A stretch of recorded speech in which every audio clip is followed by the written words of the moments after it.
you're good. Yeah. You can still talk. I don't want to.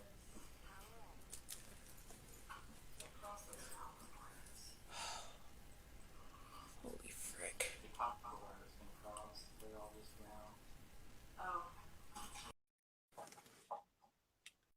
I have no idea if this is working. Can you hear me? Yes, I can hear you. Okay, you can. Can you hear me? Good. Yes, I can. Okay, so you should have just gotten the Instagram invite as well. Yeah, where do I do that? Why is that? That is the wrong title. Edit. Edit title. Oh my gosh. You know, we're on episode 39 already. Damn. Right? Okay, so I took a little bit longer, so we're going late because Right? I was finishing up my notes because there's a lot of notes, which I will open up in like 2 seconds here. Maybe I will. I'm having to fix the event subscription. Okay, so this is accept. Go live with Moxie. Maybe. God damn Instagram. This is the bane of my existence right now.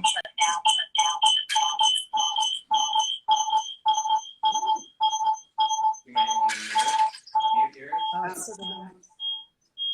Is it because if you have both of them on, then yeah, they're gonna interfere with each other. You need one on mute. Like I turned mute and like both the audio and the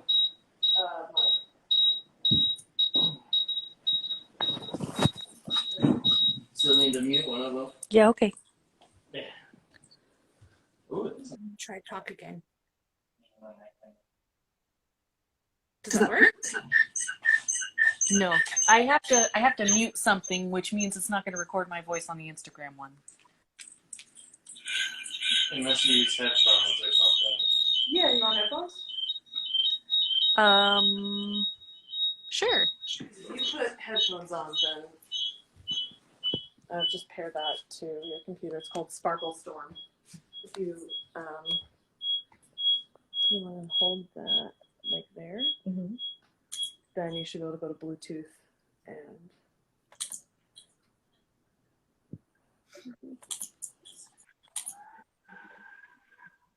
I think it's up there. Go to Hi. search and then Bluetooth. Excuse me.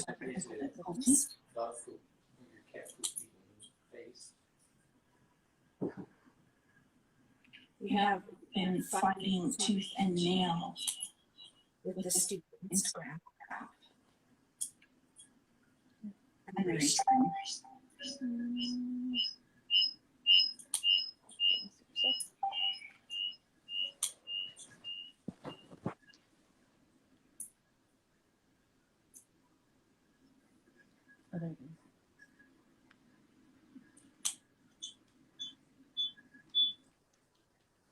There you go. Thank you.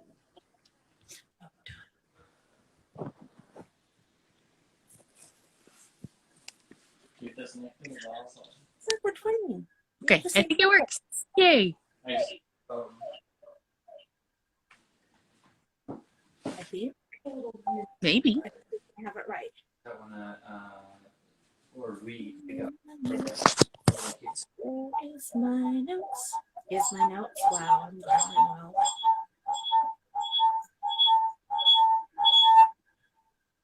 Yeah, you still don't want the mics right next to each other either. Okay. Well, Instagram's gonna get the side of my face then. If you mute the mic on your computer and have it just go through your headphones, that should get rid of the echo.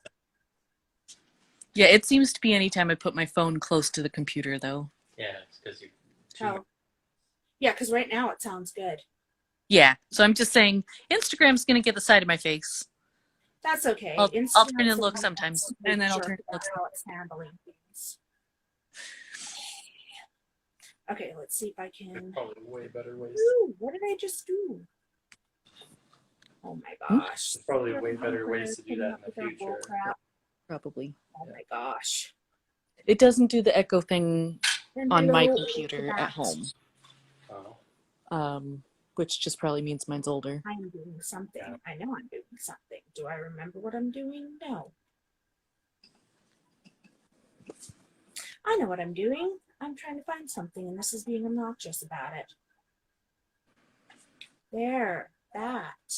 That is what I'm trying to do. Oh my gosh. I'm trying to put in the description for this episode because it's being obnoxious. They are. Here we go. Okay, so welcome to episode 39 of Murder in the Moonlight. Tonight we are discussing the Lawson family murder. This one is a heavy one, so all the content warnings. It's going to be really obnoxious. Yeah. And maybe paste. There we go. Now that's right. Maybe Hannah. Okay. You ready? Yeah. Now that we're already supposed to be Murder's on the way and will arrive 1929. Okay. Yeah.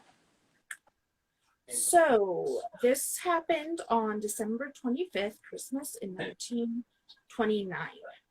It was, we were, I do that. I'm covering up my social media. Whatever. it was huge as well. I'm telling you guys, it has not been my day.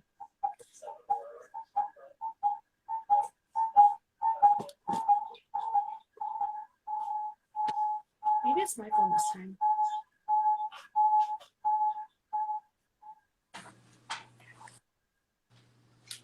Is that better? Mm-hmm. Okay. All right. All right. So we start with Charles Lawson, who's the patriarch of the family. He was born on May 10th in 1886 to Augustus and Nancy, and they worked as sharecroppers.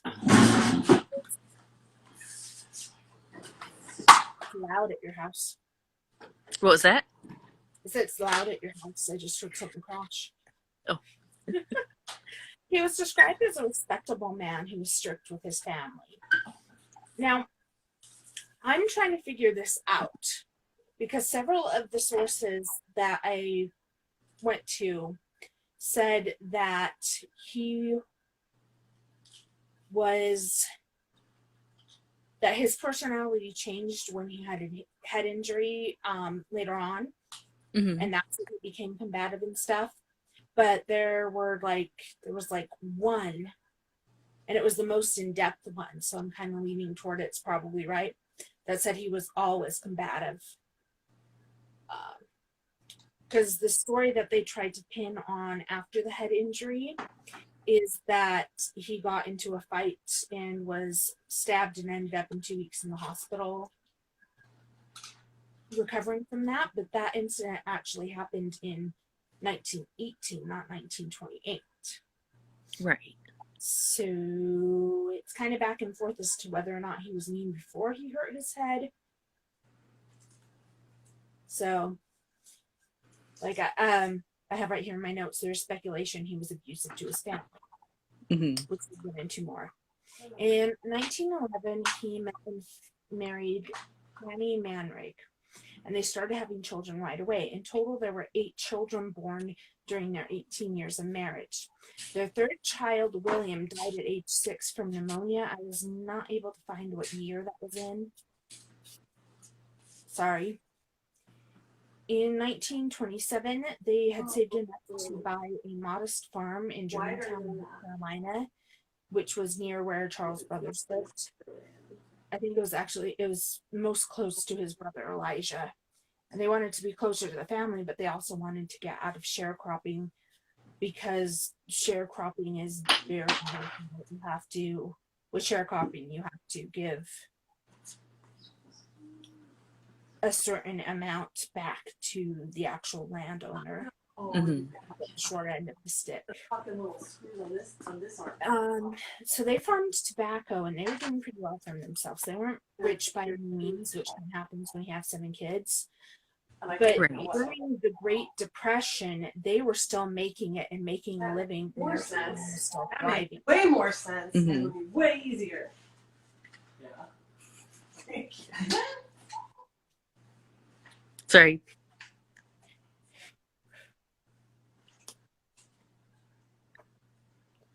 In 1928, Charles was out working on his farm when his mattock, which is basically a garden pick, rebounded off of something. One report said it was an electric wire. Another one, it was just like a rock in the ground or something. But when it rebounded, it hit him in the head. That's where we get the head injury we're talking about. Okay. And several reports after that said that he became more erratic and impulsive and combative after his injury.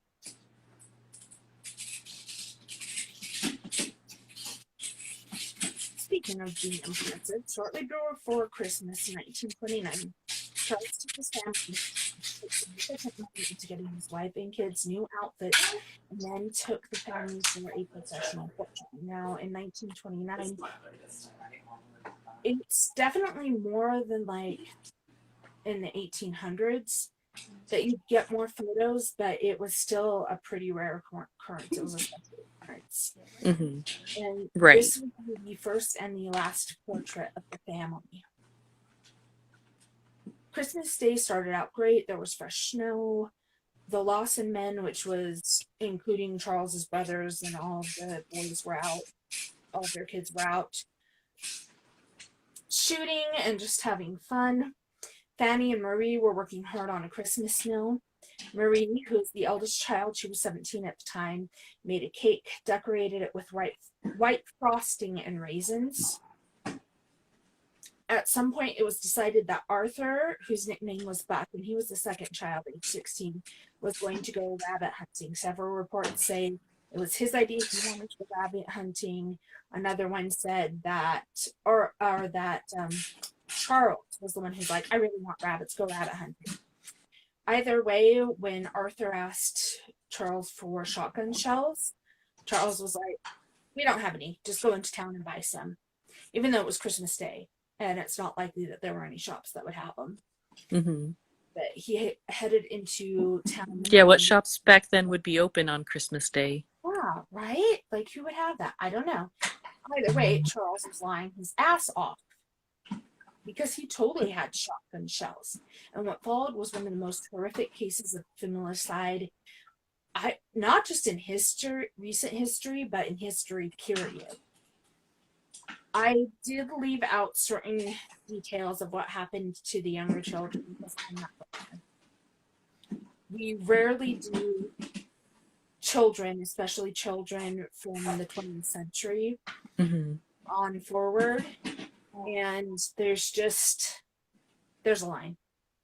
If you want to know more details, it's everywhere. Everybody's covered this case. It's just an interesting case, but we're certainly not the first ones to cover it. Mhm. Around 1 p.m., daughters Carrie, who was age 12, and Mabel, who was age 7, set out to visit their aunt and uncle, who were nearby. So they were just going to walk over there. Charles had been waiting in the tobacco shed, which I put up a packet on all of the social media accounts except for TikTok, because TikTok requires me to make a video. But there's a packet that has pictures that should have gone up 5 my time, 6 your time. It has a picture of the tobacco shed and what we're talking about. Okay. He was hanging out there, and when the girls passed by the tobacco shed that was on their path, Charles shot both of them.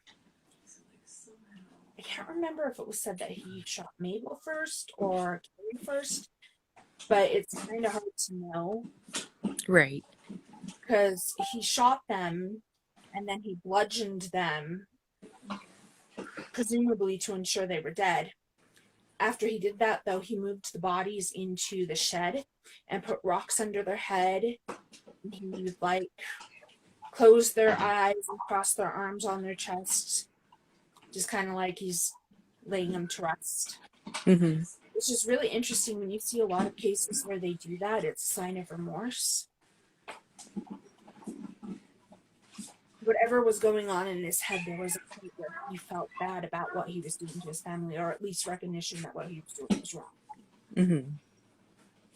From there, he went up to the house. Now, at this point, nobody's going to assume that there's a problem when they hear the shotguns go off, because the guys had been out shooting all day. Right. And they were rabbit hunting. At this point, Elijah, his brother, Charles's brother Elijah, and his boys were still out shooting Mm-hmm. as well. So the family wouldn't have thought anything when they heard the shotguns go off. And that's why Fanny was working outside, had no clue what had just happened to her girls. But he comes as he's approaching the house, and Fanny's there and shoots her in the chest. Then he dragged her body onto the porch, and then later he brought the body into the house when he arranged all the bodies, which I'll get to in a second. He then came into the house, and at this point, the kids in the house know something's going down. Mm-hmm. And he shot Marie. Once again, that's the 17-year-old. The blast went through her heart and into the match clock behind her, which stopped the clock in its tracks at 1:25, which gave the investigators the feeling when the murders were committed. Because Arthur Okay. testified later that the man had been working perfectly fine when he left. Right. Now, okay, extra trigger warning here because we're getting into the younger children, and it's sad. Okay. So we're going to do this fast. James, who was 4, and Raymond, who are age 2, tried to hide the influence under a bed and hid behind the stove. Charles pulled them from the hiding spot and killed them, not going into further detail about how it happened. From there, he went to Mary Lou, who was age 5 months, and killed her in her crib. Once again, no further detail. Okay, we're done. We're past that. Charles arranged the bodies of his wife and children in the main room of the house, which basically it was a cabin. Mm-hmm. You did have an upstairs, you did have a basement, but the main room of the house was like just basically the halls where everything was. Right. He put pillows under their head, drew their eyes closed, and crossed their arms across their chest like he had done with Gary and Mabel. After that, he instead found the length of the stride between his footsteps. When he left the house, he was doing it out of fun. There's speculation that when the bodies were first discovered, he may have been in the attic, and then when people left to go get help, was went to them because there were footprints up in the attic. But I don't know. That doesn't mean a whole lot. Right. He ran out of the house and he went down into the woods because there were woods all around him. He paced around a tree so fervently that the 6 inches of fresh snow where he had circled melted. He was going around the tree, and eventually he sat down against the tree and shot himself in the chest, ending his life. Sometime later, Charles's brother Elijah, who we'd said he'd been out shooting with his sons, Mm-hmm. they were heading home, and they decided to pop by the house because it was on their way and wish everybody a Merry Christmas. Paul got excited when they were getting to the house because, they'd been out hunting rabbits and apparently caught some. Right. I did not find his age at the time, but he was young. Mm-hmm. He was the first one to make it to the house. Oh no. There's a lot. There are parts of this that he doesn't really remember. Mm-hmm. He opened the door. The bodies were all there. So he's not sure whether he was the one who slammed the door shut or whether his father slammed the door shut so that nobody Right. else could see what happened, Hmm. because Elijah's view was through the window. Okay. Several years later, in an interview when Paul was an adult, he said of the discovery, "Whenever I went there, some of them was in the house dead. One was running every which way." You remember when we talked about Elizabeth III Yeah. and the things about people scooping up handfuls of blood? Hmm. This is the type of blood we're talking about with this case. Right. Elijah's first thought was the logical one, that it was some sort of intruder that had come in and killed the whole family. You have these rural Right, farm that's what you'd think. areas. Yeah, you have these rural farm areas that are still in strong communities, people that have locks on the doors and so forth.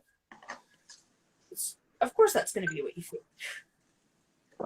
Hearing that this person was still on the property, he grabbed his kids and they trudged up the hills over to the nearest neighbor, who were the Millers, and they called down to them, called the sheriff, and let all the surrounding neighbors know there's a maniac on the loose. Right. A bunch of the farmers in the surrounding areas, they grabbed their guns, they told their wives, prop a chair up against the door so nobody can come in, because like I said, they didn't really have locks. They all went down to the Lawson farm. Dr. Halsebeck and Sheriff John Taylor arrived at the scene as well. When they got there, everyone was really worried about: where are Carrie, Mabel, Arthur, and Charles? Hmm. During the search, I forget who it was. I didn't write it down. I think it was Sheriff Taylor who found the girls in the tobacco shed. Right. And then Arthur's friend, who was also Mary's boyfriend, Charlie Hampton, knew that Arthur had gone into town for the shells. So he went into town to get Arthur and tell him what had happened. Okay.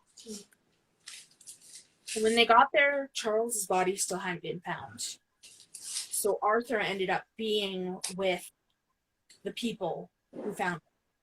I think it was like 3 people or whatever that were the first ones there.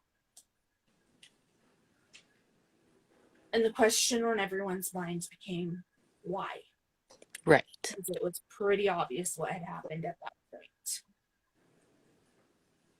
Charles was found with $58 in his pocket, which would be $943 today, and some bills of sale from his tobacco farm that indicated he had good money coming in.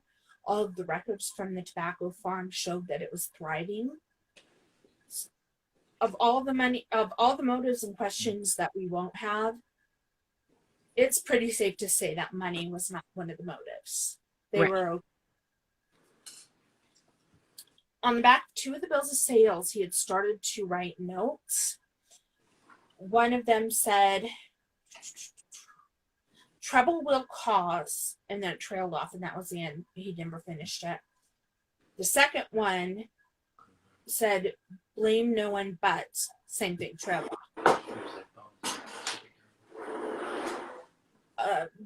Whether he got into it and was like, "Nah, fuck it," or whether he was trying to gather his thoughts and really couldn't. I don't know. And he never finished anything, and it's so up in the air as to what the rest of it will finish. I guess a really big question is what the trouble he's referring to. Right. Arthur said of the killings, "I don't know why he did it. I guess it's just like they say. He must have suddenly gone crazy." Many believe that Charles snapped as a side effect of his head injury. However, when his autopsy was done, it was a brain injury. What was found, once again, I saw this in one account and didn't necessarily see it in the others, because a lot of people were focused on, 1929, how much do we know about being able to see trauma on the brain? Right. So I lost my train of thought. John Taylor's brother was a pathologist, and he happened to come down for Christmas, Hmm. so he assisted in the autopsy. And what they did find, once again, according to one account, was a spot in the middle of the brain that would indicate disease. Okay. So the brain was taken back to Johns Hopkins, something like that, with the promise of, yeah, we're going to investigate this and we should have the results in 4 months. And that was the last anybody ever heard of it. Hi to everybody else who's joined us on Instagram. I see people on there. Hello. Hello. A new, more insidious. It's okay because this is when I started doing talk to text, and it's lovely to see that theory came across as Siri. So we're gonna roll with it. A new, more insidious theory came to light about 6 years later when Emma Bruce Jones and Trudy J. Smith published their book White Christmas, Bloody Christmas, which is an extremely hard book to find. Yeah, Okay. you can go on Amazon and look for it, because when I was listening to Morbid, and I think it was Elena was the one that was saying it was hard to find, I'm like, I'm gonna bet it's like $180 for the paperback. Ouch. Like, God damn it, I want that book.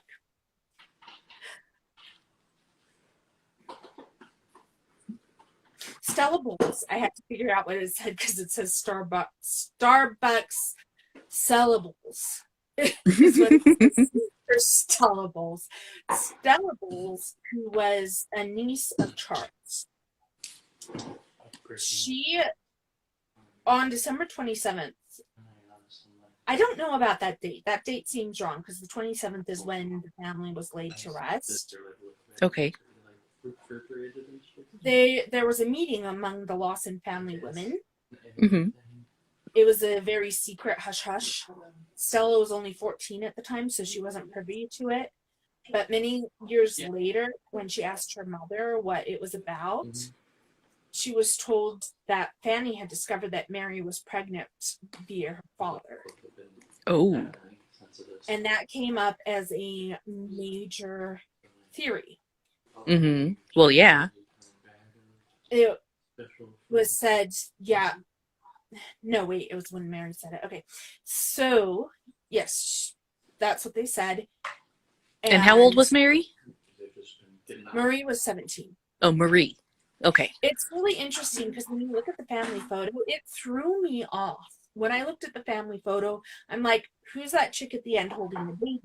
Because the way it's set up, if you go from left to right, it's Arthur, Marie, Charles, and then Fanny at the end with the baby. So it looks in the middle of it, it looks like they're the parents. Oh, okay. Like, who's that? Wait, who's this chick on the end? And then I read the caption and I was like, okay, not how I would have set up the family photo, but what else? Well, that's awkward. Yeah. Yeah.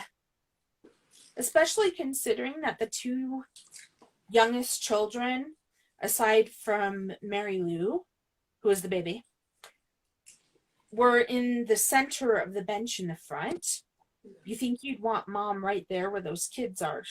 Right. To handle them. I don't know. Well, None of probably them the oldest child would have been the one wrangling them, though. That does sound I about. could have that thought if she had the baby. But you think it would be like Marie and Fanny right next to each other wrangling the kids. Yeah. And Yeah, then that would probably make more Arthur on sense. the other side of Charles. Mm-hmm. You think, but I don't know. I don't know why they chose to do it that way, but that is how they chose to do it. And it's a weird balance. But it was 1929. I don't know. However, what gains more credence to this theory is that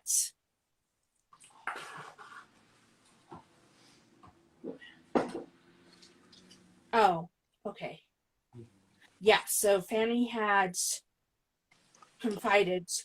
allegedly confided in her sister-in-laws, Ida and Eve.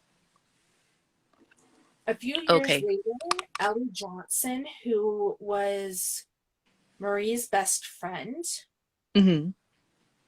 came forward and backed up Stella's story, saying that during a sleepover, Marie had told her about the pregnancy and Okay. told her that Charles had told her she couldn't even tell her mother, otherwise there'd be killing going on.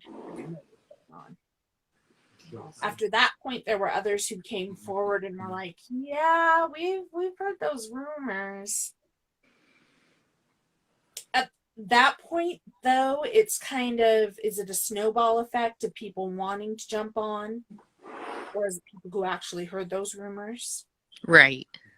The two most reliable accounts, though, are Stella's and Ellie's. And Stella Right.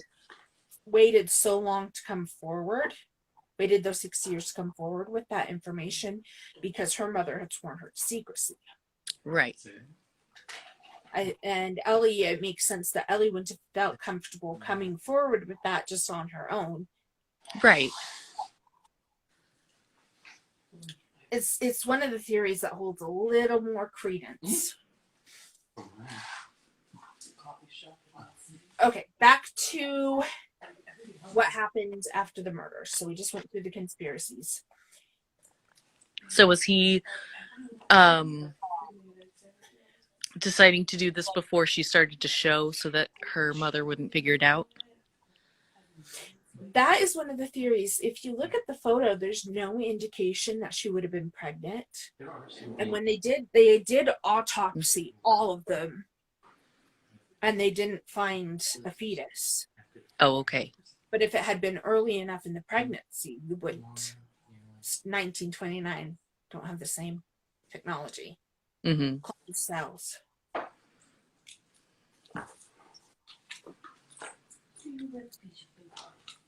The resources that they had available were a bit of a mess because of the snow and the mud.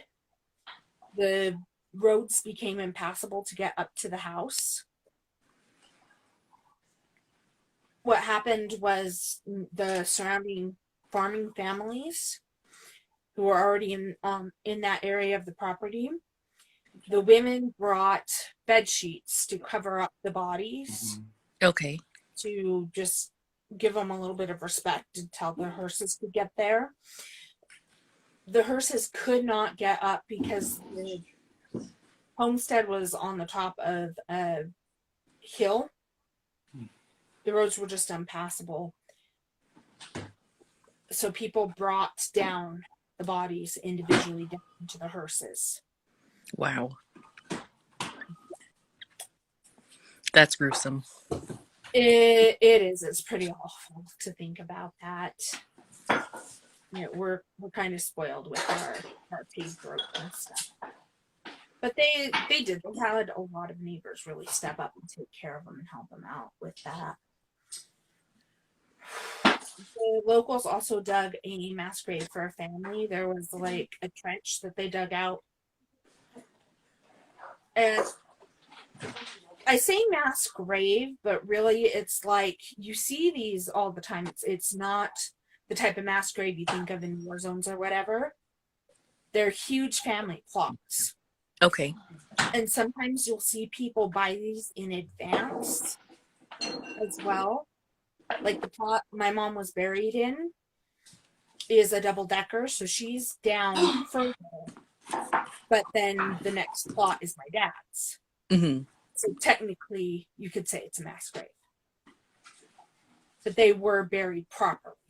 That's how my dad is too. He's buried extra deep so that when my mom dies, she can be buried on top. Mm-hmm. It's very, very common. There were 7 coffins secured, with Mary Lou being laid to rest in Fanny's arms. Which, honestly, and I thought about this, there was another show earlier where they were like, oh, the baby... Oh, I was watching French, and the story was that the guy's wife died in childbirth. And then they had like 2 separate coffins, and I'm going, if that were me, I'd want the baby for Fanny. I want that baby buried with me. Mm-hmm. I think it's really wonderful that they did that. Yeah. Whether it was because they were short on resources or whether it was because they were trying to be respectful. I think that's a really peaceful way to care for them. Right. So the 7 coffins were secured, and the family wanted white coffins because of the limited resources. Charles's coffin ended up being like gray. At that point, I'm just like, yeah, fuck you, Charles. You can't have a white coffin. Right. I'm also so annoyed that he was buried with him and his name's on the headstone. They didn't really have a choice, though. Charles belonged to a fraternity with the junior something mechanics, and they helped to organize and pay for the funerals. Oh, okay. So you can't really be like, fuck you, Charles, when it's his fraternity that's helping out with everything. Yeah, that makes sense. And I don't know. I mean, it's not my family member. So I don't know how I'd feel if it were my family member. Or even if I know how I feel if it were my family member, that doesn't mean that other people don't feel that way. Mm-hmm. Right. And if they just wanted to show him mercy or whatever. But they were buried together. I think I may have forgotten to put up a picture of the headstone. Sorry if I did.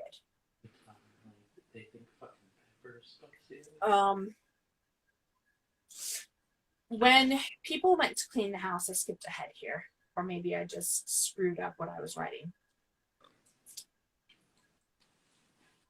When people were coming to clean the house, they had to take coal shovels, which are, I don't know, any of you haven't seen a coal shovel before. They're like, the head's only about like that big.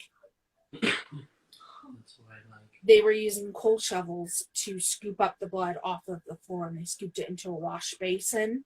Oh, wow. After they got it scooped up, they went and they buried it on the property out of respect. While they were out there burying it, though, they noticed there were people up there with little souvenir jars scraping Fanny's blood off of the porch into the souvenir jars. People just did the whole crazy morbid curiosity thing. The tree that Charles was found slumped against was stripped bare of its bark within, it was less than a day. It was completely stripped of its bark. Oh, wow. The people came in and they took raisins off of the cake that was still sitting there that Marie had made.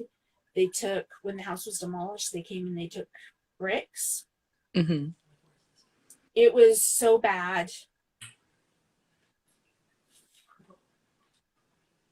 What ended up happening was that Charles's other brother, Marion, was like, you know what? People are going to come and they're going to be dicks about this anyway. And Arthur needs money. He is 16 years old. He cannot run a farm by himself. He cannot afford a mortgage. Here's what we're going to do. He put stakes and chicken wire out to lay a fence, a boundary on the property. And then he charged 25 cents admission. And you get a tour of the property. This goes back to the raisins on Marie's cake. Because this is when they started to notice the raisins disappearing when they were giving the tours. Okay. At one point, they had to put it in a glass case to stop that from happening. And then eventually it just crumbled away because it's a cake. It's not going to last forever. Right. Cake, yeah, after it crumbled away, they buried the cake on the property as well.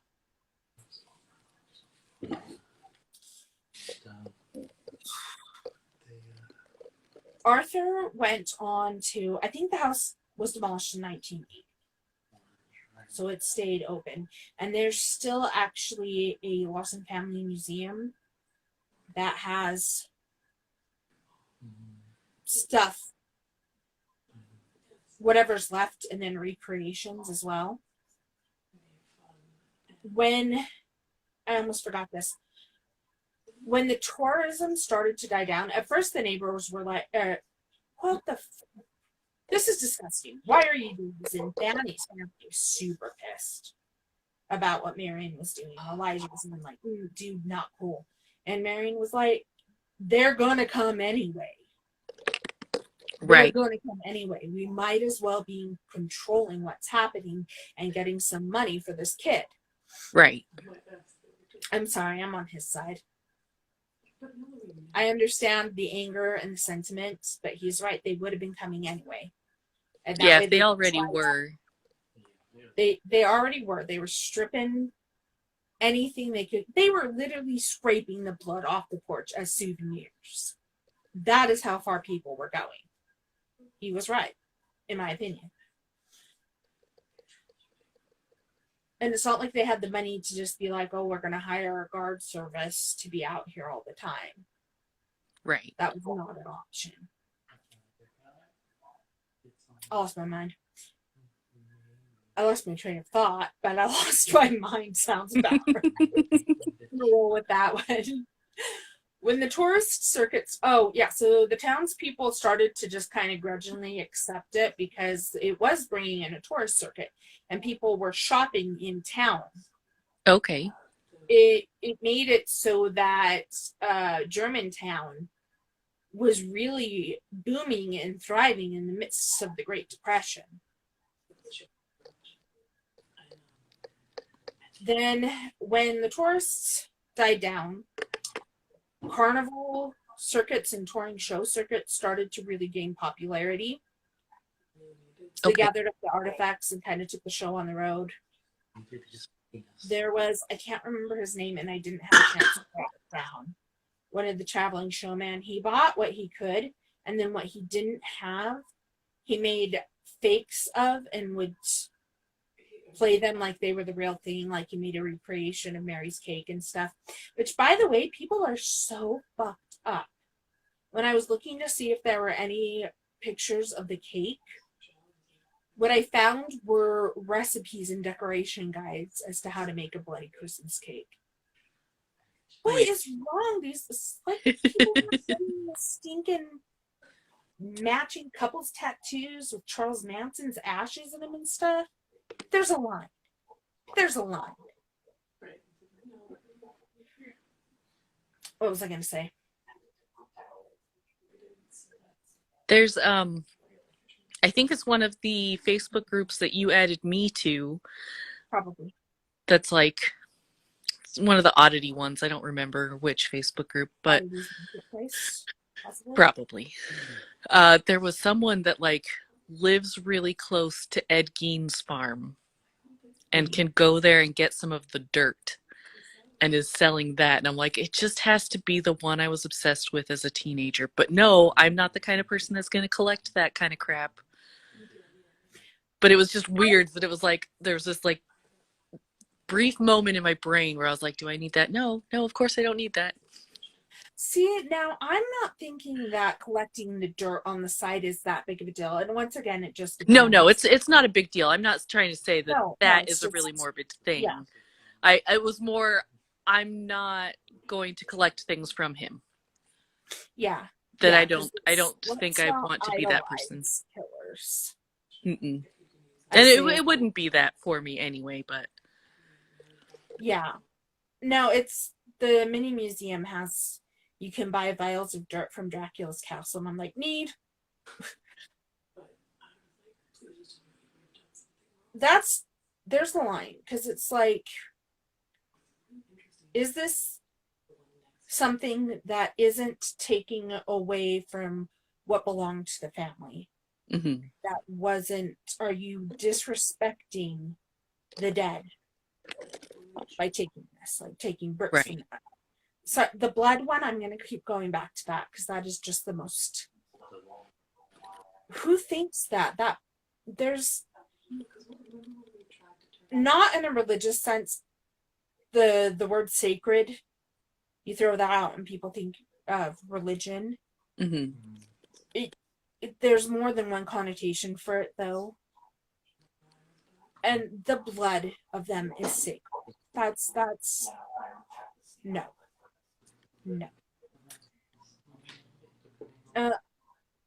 So yeah, there's a line and people crossed it for sure. I'm just trying to make sure I covered everything. Arthur went on to get married and have 4 kids of his own. Unfortunately, he still died pretty young. He was in a car accident with a coworker.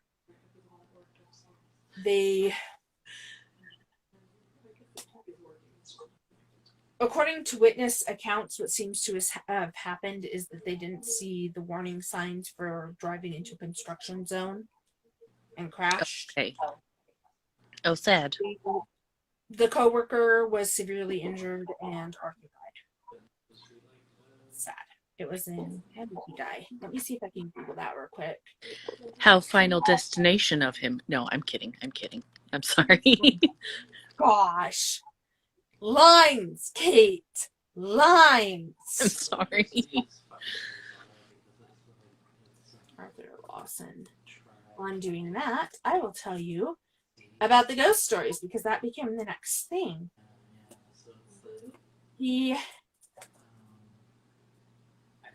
Even though the property is demolished, there are a lot of ghost stories still going along. And, okay, he died in his early 30s. Okay. So still pretty young. People report when they go onto that land, there's this overwhelming sense of sadness, especially when you go down by the tree where Charles died.